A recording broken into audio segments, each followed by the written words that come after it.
So I've got the JBL Go 4, and let me show you how to set this up with your phone. So you can actually set it up with either an Android phone or an iPhone.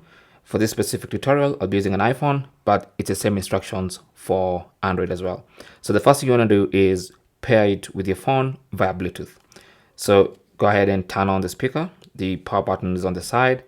Press on it once.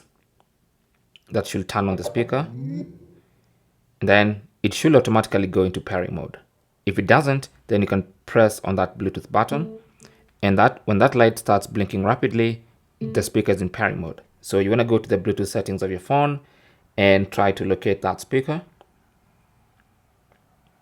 So I'm currently searching, and you can see it's been detected by my phone.